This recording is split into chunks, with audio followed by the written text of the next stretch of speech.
नमस्कार दोस्तों, आपका बहुत बहुत स्वागत है हमारे YouTube चैनल सेल्फ मेडिकोज में।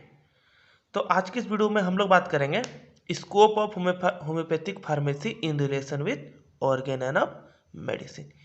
यानी कि ऑर्गेनन ऑफ मेडिसिन का होम्योपैथिक फार्मेसी के साथ क्या रिलेशन है। ठीक है, इसी के बारे में हम लोग चर्चा करेंगे। ठीक है, तो चलिए शुरू करते हैं।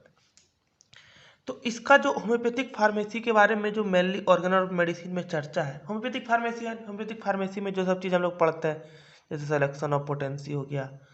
ठीक है, इस सब के बारे में जो पढ़ाई करते हैं, जैसे सिलेक्शन ऑफ पोटेंसी हो गया, सिंगल मेडिसिन हो गया, जो भी चीज़ है, तो उसका क्या क्या मतलब इस होम्योपैथिक फार्मेसी और ऑर्गेनल ऑफ मेडिसिन में क्या क्या रिलेशन है, यही पढ़ना है इस टॉपिक में। ठीक है, तो इसके बारे में, होम्योपैथिक फार्मेसी के बारे में ऑर्गेनन के aphorism number 264 to aphorism number 272 में बात हुआ है। ठीक है, तो क्या होगा भाई,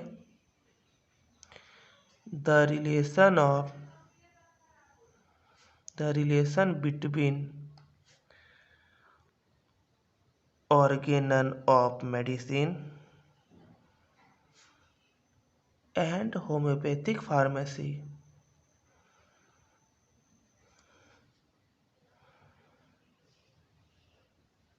डिस्कस्ड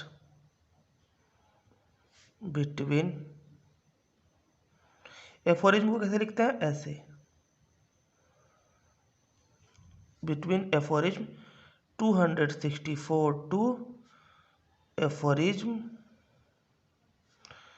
271। ठीक है, 264 से 272, सॉरी 71 है, 272 एफोरिज्म तक होम्योपैथिक फार्मेसी का चर्चा किया गया है। तो हम लोग ये करके सारे एफोरिज्म को पढ़ते हैं 264 से 272 तक। ठीक है, तो सबसे पहले हम लोग क्या देखते हैं भाई, सबसे पहले हम लोग देखते हैं एफोरिज्म नंबर 264 कि 264 नंबर एफोरिज्म में किसके बारे में बात किया गया है। ठीक है, तो 264 एफोरिज्म में क्या बोलता है भाई, कहता है कि फिजिशियंस रिस्पॉन्सिबिलिटी के बारे में बात होता है। यानी कि selection of medicine, genuine selection of medicine को फिजिशियन का रिस्पॉन्सिबिलिटी माना जाता है। ठीक है, तो क्या भाई, फिजिशियंस रिस्पॉन्सिबिलिटी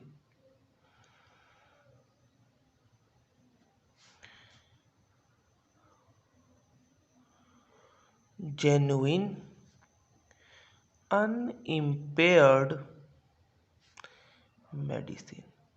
ठीक है, यानी एफोरिज्म नंबर 264 में किसके बारे में बात किया गया है कि किसी भी पेशेंट के लिए, किसी भी डिजीज के लिए एक अनइम्पेयर्ड मेडिसिन का सिलेक्शन करना है। यानी कि एक न्यू मेडिसिन का सिलेक्शन करना है, एक अलग मेडिसिन का सिलेक्शन करना है, और वो किसका, एक फिजिशियन का रिस्पॉन्सिबिलिटी होना चाहिए कि हर एक पर्सन को अलग तरीके से ट्रीट करें। अनइम्पेयर्ड मेडिसिन का मतलब क्या है कि ऐसा नहीं अगर सर्दी हो गया तो सबको रस्टेक्स ही दे दें, अगर सर्दी हुआ है तो हर एक पेशेंट को अलग अलग मेडिसिन दें। ठीक है, यानी फिजिशियंस के रिस्पॉन्सिबिलिटी के बारे में बात किया कि यानी सारे केसेस को बेहतर तरीके से टेकिंग करना है, उसके हर एक कैरेक्टर को समझने का कोशिश करना है। ठीक है, तो क्या बोलता है भाई पॉइंट नंबर 264, कहता है the physician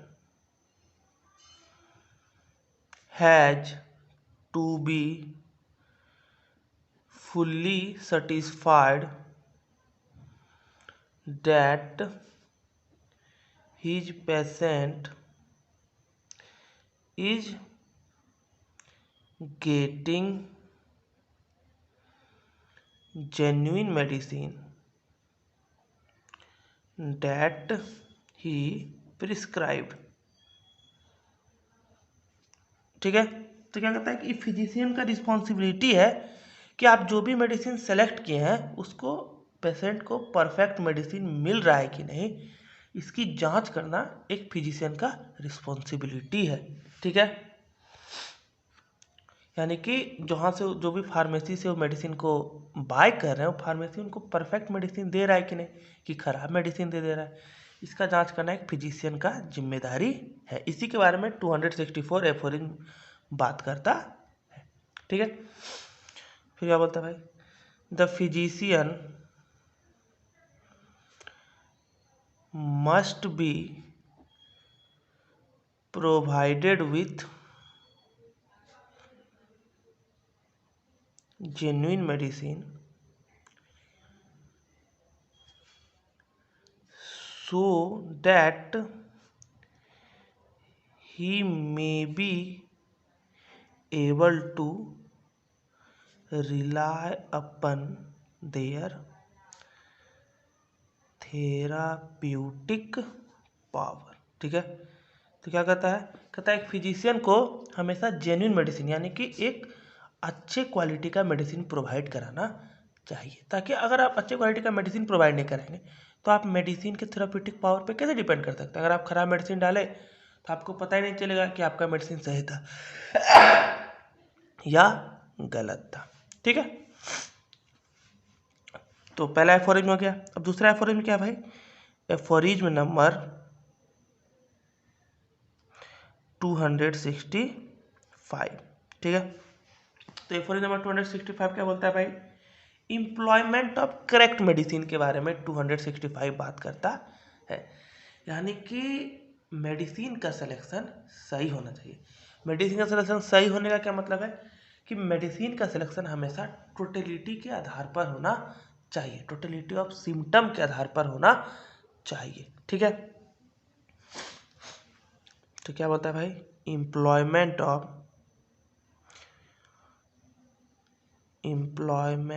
of correct medicine. ठीक है, तो क्या कहता है? Doctor Hahnemann advised that, doctor Hahnemann क्या एडवाइस थी भाई? Advise that physician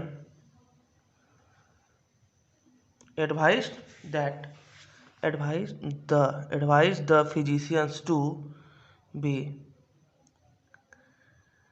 thoroughly convinced in every case that the patient always takes the right medicine. ठीक है, तो डॉक्टर हनीमैन क्या बोले कि हर एक फिजिशियन को 100% कन्विंस होना चाहिए हर एक केस में, यानी कि जो भी मेडिसिन का सिलेक्शन करे हर एक फिजिशियन वो होम्योपैथिक टोटलिटी के आधार पे करे, ताकि पेशेंट जो भी मेडिसिन ले वो मेडिसिन उसके लिए परफेक्ट हो। ठीक है, और क्या है? देयरफॉर ही मतलब physician, therefore the physician must give the patient the correctly chosen medicine prepared by himself। Doctor Hahnemann क्या बोलता है कि फिजिशियन को हमेशा अपने द्वारा प्रिपेयर्ड मेडिसिन ही देना चाहिए, ताकि फिजिशियन को 100% विश्वास रहे, 100% सेटिस्फाइड रहे कि जो भी मेडिसिन प्रिस्क्राइब किया वो मेडिसिन परफेक्ट है। अगर हम उसको दूसरे फार्मेसी भेजेंगे और गलती से रेस्टेक्स की जगह दूसरा मेडिसिन दे दिया गया तो पेशेंट को दिक्कत हो जाएगा। ठीक है, तो डॉक्टर हनीमैन क्या बोलते हैं कि हमेशा करेक्ट मेडिसिन का एम्प्लॉयमेंट होना चाहिए।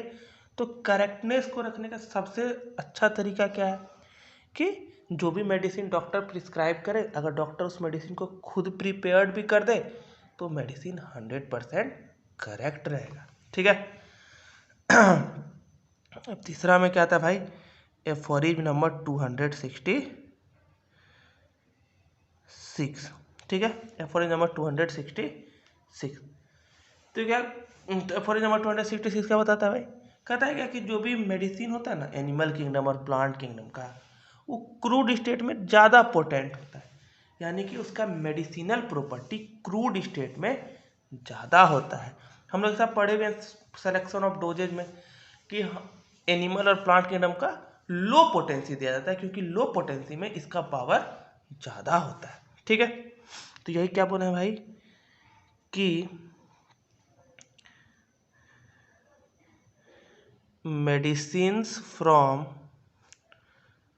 vegetable and animal kingdom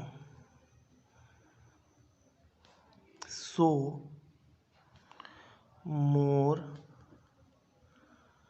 potent in their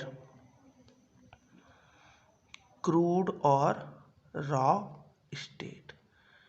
ठीक है, यानी कि अगर हम किसी भी एनिमल या वेजिटेबल किंगडम का मेडिसिन का सिलेक्शन कर रहे हैं तो अगर हम उसको रॉ यानी कि क्रूड फॉर्म में दें तो उस मेडिसिन का पोटेंट पावर ज़्यादा होता है, यानी उसका थेराप्यूटिक एक्शन ज़्यादा होता है। ठीक है, तो अभी हम लोग 3 एफोरेम देखें, फिर अगले वीडियो में एफोरेम 267, 288, इस तरह 272 तक सारे एफोरेम को देख लेंगे, जिसमें कि रिलेशन बताया गया है किसका, ऑर्गेनल ऑफ मेडिसिन का होम्योपैथिक फार्मेसी के साथ। ठीक है, तो थैंक यू दोस्तों, वीडियो अच्छा लगा तो वीडियो को लाइक कर दीजिए और न्यू है तो चैनल को सब्सक्राइब कर लीजिए और अगले वीडियो में फिर देखते हैं।